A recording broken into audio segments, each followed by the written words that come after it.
How you doing, folks? My name's Tim McKillican for OutstandingPoker.com. I'm one of the pros at the training site, and I just wanted to give you guys an overview of what we do at OutstandingPoker.com and some of the content that we come up with to help people make a profit playing poker.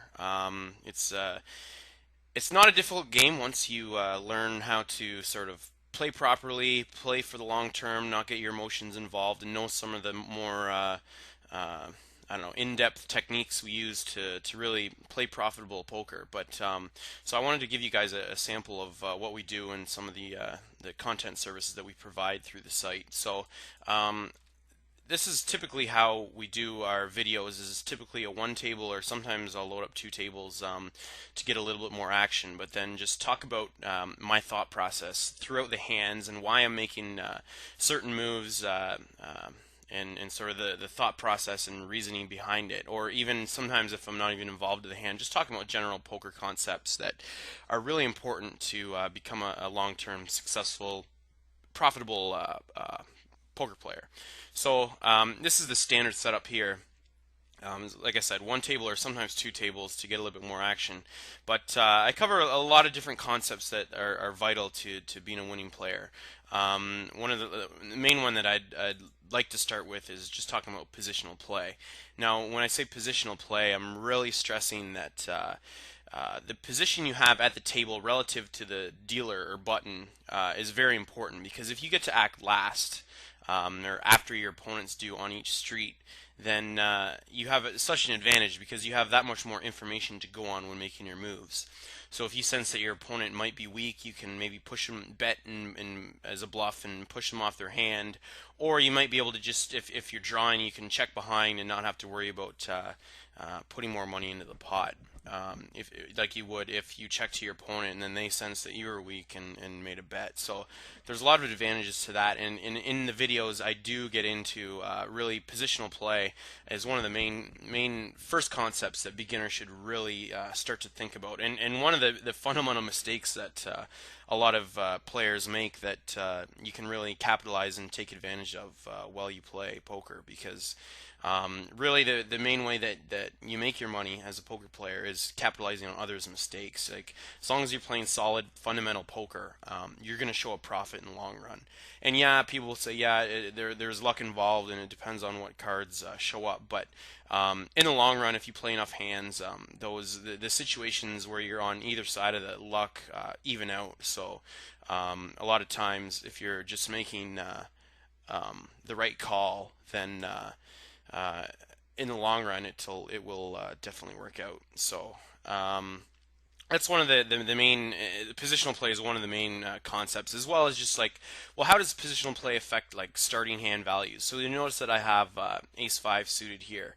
Um, Now, I may potentially, okay, we have a limper on the button here, which generally means that this guy's a weaker player, because when we do advocate at OutstandingPoker.com, if you're getting involved in a pot, you really want to be coming in and playing aggressively. And now both these players just signify weaker players. Like, we get a limp on the button, and then just a slight min raise. I'll call here just for what we call implied odds, and in case I can hit strong flop like I did. That's a great flop for me. I've flopped a flush draw as well as a gut shot straight draw. Now my opponent, he min raised pre-flop there. I'm going to go ahead and bet and play this a little aggressively. Um, now this guy limp pre-flop. Chances are he doesn't have much. And then this opponent here did a sort of a min bet, which also a very weak play. Because like we said, if you're going into a pot, you really want to play it aggressively and make sure you're forcing your opponents to really to a decision. Now, if he would have raised a much larger amount, I probably would have folded, because ace five, even though it's suited, still isn't that great a hand, because if an ace flops, I still never know whether I have the best hand, because I could be outkicked by a different ace. Okay, I was just looking at the chat here. I thought he was saying he had AK there, that hand, but I guess it was a different hand. These are some of the concepts. This video is going to be pretty short, as it's just a promo video to get you guys, give you guys a glimpse of what we do here. But we do have sample videos as well, full-length sample videos. They're typically around 40 to 50 minutes each video. We're launching with I think around 30 videos, so there's a ton of content as well as just different strategy articles and why we make certain plays and really how to be a profitable, fundamentally strong poker player. And what we really advocate here at Outstanding Poker is just play solid fundamental poker. In the long run, you're going to turn a profit. It's really not that difficult. And I'm playing here like my usual stakes. I usually play 2-4 or 3-6 no limit, but even if you play smaller stakes where the players are even weaker and you can really capitalize on their mistakes because they're just making so many of them, then you can really even if you're not that experienced, really start to learn and start to figure out how to make a profit off playing poker, and then eventually you can even quit your job. I mean, I'm making playing just 2-4 and 3-6. I'm making over $10,000 a month, and I don't even play that much. Usually, I'll play a couple hours a day, maybe like four to 5 days a week. So it's not that much. So as long as if you really follow us at what we do and really try and follow our thought process throughout each hand and why we're making certain moves, and eventually you'll sort of get a feel for how we play and what are the most profitable moves. So I've like in this situation, I picked up puck nines, which are a decent hand pre-flop. So I'm going to raise it up. I want to force this guy. He seems to be limping a lot. I want to force him to build a pot while I likely have a stronger hand than him, as well as I don't want my opponents to see a cheap flop behind me. I want to gain position throughout the hand, which I have now. Okay, so interesting flop. Now it's likely to given that this guy sees a lot of flops, it's likely he's sitting on at least a gut shot. So um, I'm gonna continuation bet here. I still figure to have the best hand, and he's likely, very likely, could be drawing now. That jack is right in his wheelhouse, so I'm gonna check behind here. I don't see myself betting again will really make him fold. Now I've hit a straight here on the river, which is interesting. Although the ace makes a higher straight, so if he does have the ace, I'm not looking too good. And that's basically the only bet I didn't want to see. Now, if he would have checked, I definitely would have value bet because there's a great likelihood that he's just sitting on maybe like two pair, like a 10 jack, maybe jack queen, that sort of thing. Now, given that he way over bet push, meaning the pot's only 107, he's bet 255. I'm going to fold. I'm just going to give him credit for the ace. A lot of weaker players will do that over bet when they do have a strong hand, and weaker players love to put you on having an ace. So I think it's just there's a good likelihood that he did have the ace there, and it's just given that he way overbet the pot. I just don't think it's profitable for me to call that bet. I just think it's too likely that he does have the ace, and if he was bluffing, like these weaker players typically will just bluff.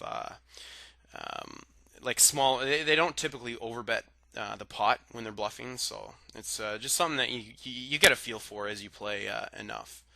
So I'm pretty confident with that fold. Although, like I said, if in another scenario he would have checked me on that river, I definitely would have been value betting and trying to get more value because um, by your opponent checking, that almost guarantees he doesn't have the ace, unless he's a super tricky player, which you don't find too many of them at these stakes. And given that I already identified that my opponent's pretty weak, given that he's min raising pre-flop, he's limping all over, I just don't give him any credit for being a strong opponent. So that's why I would have value bet had he checked to me there. So this should give you a flavor for what we do at outstandingpoker.com. There's a ton of good content to really start to learn, well, how can I become a winning poker player and eventually just start winning money. And like I said, if you get good enough and you really follow our advice and take what we're saying to heart and really dedicate yourself to it, you can like quit your day job and really take part in the really convenient and nice, easy to live by lifestyle that being a professional online poker player provides. So I picked up 5-4 offsuit on the button. I'm going to call.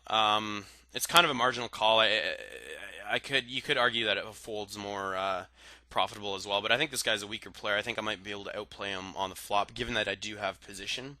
Now, didn't flop anything, I'm just going to give it up. It's a difficult flop for me to try to represent any sort of hand, so I'm not going to mess around there. I've picked up pocket nines here. I'm going to make a standard raise to 4 times the big blind. We want to start building a pot with profitable hands.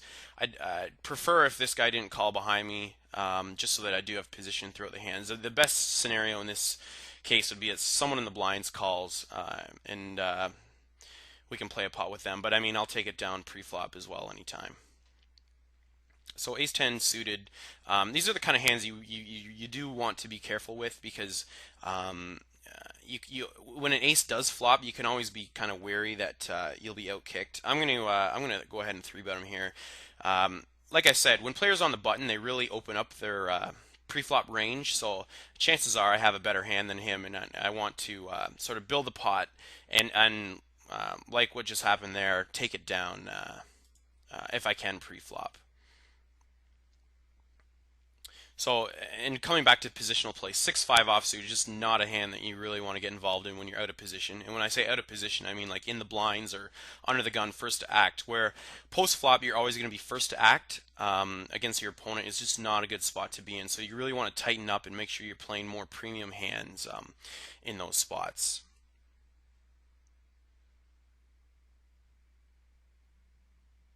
So 5-8 suited, four-handed. We have two guys that are sitting out here. If it's folded to me, I'll raise it up, give him my positional advantage. But like I said, if I was in the blinds, I definitely wouldn't be messing around there. Although I have been splashing around quite a bit, you do want to be aware of your image at the table. So uh, there's a good chance that they could start doubting me in my hands. So that may be a signal that I should maybe start tightening up and get a little more premium hands in there. So that's it. I'm going to fold 4-5. It's just not something you want to play early on in position. And so that's just a quick demo of sort of what we do and what we some of the content that we provide at outstandingpoker.com. So we're really looking forward to everyone joining. I think we're going to have a lot of successful players come through the site, and we're looking forward to helping you out. So thanks for checking us out. This is Attitude 2, outstandingpoker.com.